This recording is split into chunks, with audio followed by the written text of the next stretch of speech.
Hey, what's going on, guys? My name is Tom Spark. Welcome back to another VPN review. Today we're checking out Avast SecureLine VPN. I've had this VPN requested a few times on the channel, so I thought it was time to finally get to it. We're going to check out this VPN in several different categories, and by the end of this review, you'll know if this is a good VPN to use or not, as well as which tier list it falls on. Is it going to be a Tier 1, Tier 2, Tier 3, or Tier 4 VPN? Let's find out right now.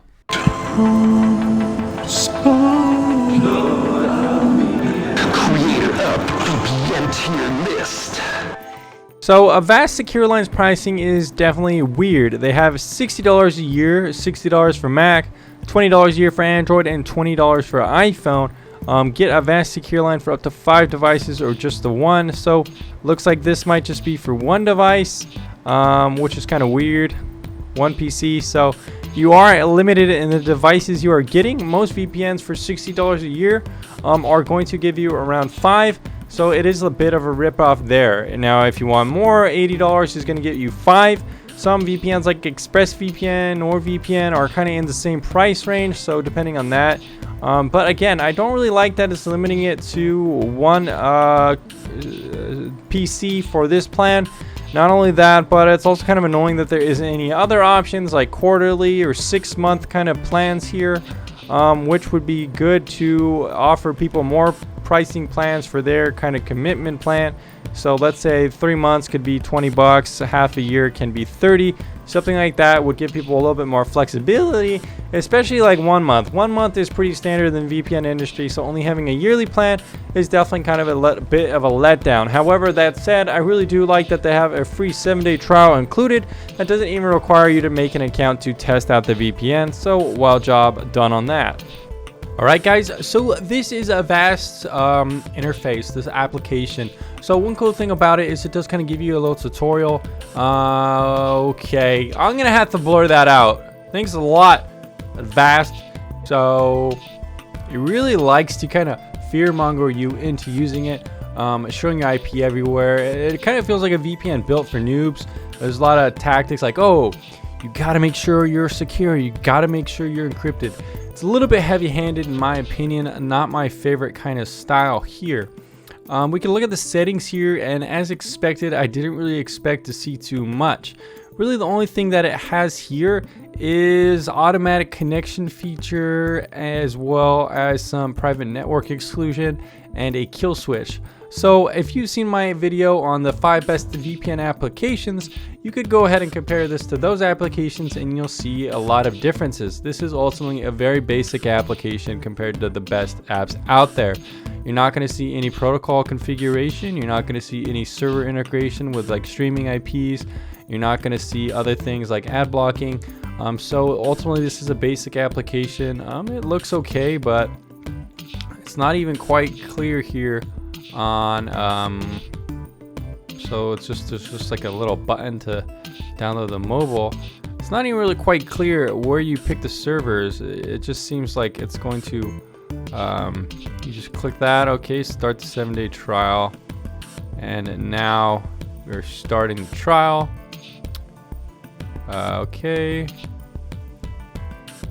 where are the servers? It's just gonna automatically select one I can't even pick. Kind of weird.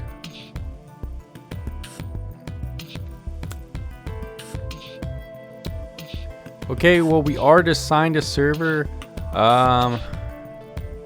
Looks like it just automatically picks a server, and I guess you can click down there once you are connected to change your server. However, I'm kind of curious to see if you could change the server before you auto connect, because if not, that would be kind of stupid. Okay, so once you are logged in with a 7-day trial, you do have the ability to change the server. So it is cool down here. You can see some streaming options, some peer-to-peer options. So there is a little bit more functionality here than I originally thought. I do like when VPNs have these streaming options. You'll see this from some VPNs like ViperVPN, PrivateVPN. I think this is one of the best ways to implement streaming integration with a VPN. So we'll have to do a little bit of testing of that later on. For now though, let's just do a basic connect, do a basic speed test, and see what kind of speeds we're going to be playing around with. Alright? Surprisingly guys, Avast VPN showed a very impressive speed test we're going to have to test out some P2P servers to see what kind of speeds we can expect when torrenting, but so far, very good indeed. Alright guys, so we are connected to P2P server with Avast secure line, and so far speeds are kind of fluctuating a lot. We're getting about 1 megabyte a second, going up to 3. For a second there, I thought it was going up to 4, but it looks like it's kind of bottoming out a little bit. There we go, going up to 4.3. That's pretty fast. What we really want to see is 10 megabytes a second, 7 megabytes a second. Going upward from there is kind of the top tier category for speeds. 2 to 3 megabytes a second is just kind of like standard middle of the line average VPN, at least in my test for torrenting. So far nothing too impressive, but let's let it run for a little bit and see what we can see. Avast has kind of been fluctuating downward actually instead of going up. It's likely under 1 megabyte a second. Some more times going up a little bit more towards 3 area, but overall not the fastest, not the most reliable VPN for torrenting by any stretch of the imagination. Now we did see a good speed test, which was always good, but we got to take that with a grain of salt. Speed tests aren't the end all example for testing out a speed, so in this torrent example, Avast just seems to be kind of satisfactory. Avast VPN's privacy policy is very long. You can make a novel for how long it is.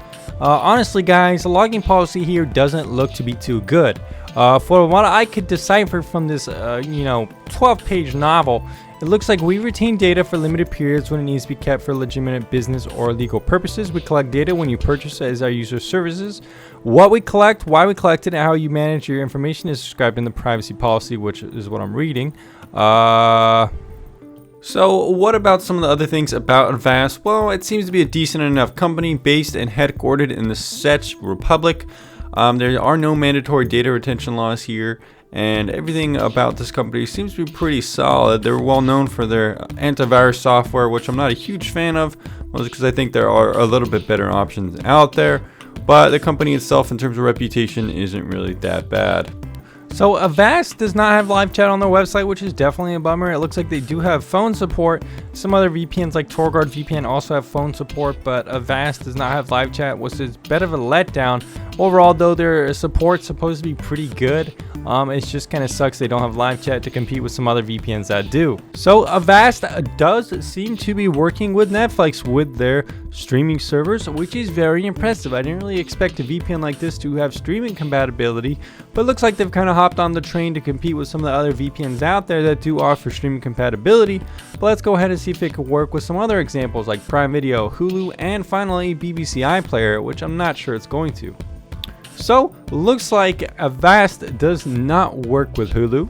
It also looks like that Avast is not going to be working with Prime Video. Surprisingly, Avast Secure Line does work with BBC iPlayer, which is very impressive. I did not expect that. So it gets 2 for Netflix and BBC iPlayer, but misses out on Hulu and Prime Video.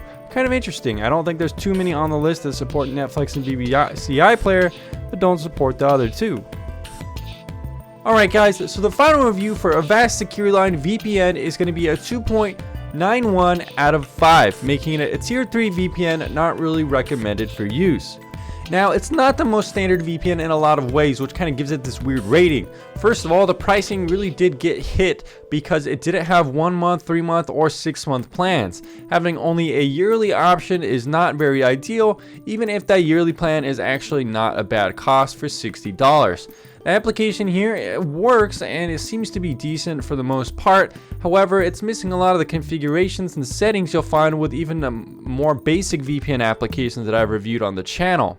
The speed here in the test was very good. However, torrent speeds weren't as impressive, and the VPN itself does have a limited servers compared to some of the bigger VPNs out there. Another thing to consider is that the reputation here in terms of the logging policy wasn't the best. They do collect metadata and small forms of logs, but which are purged after 30 days. But besides that, the company seems to be pretty solid. In terms of customer support, however, you're only going to have phone chat, no live chat, and streaming compatibility. Only BBC iPlayer and Netflix worked without the compatibility for Hulu and Prime Video. Anyways guys, that's the final review. Let me know what you think down in the comments down below. Let me know what VPN you would like me to review next on the channel, and I'll take a look at it very soon.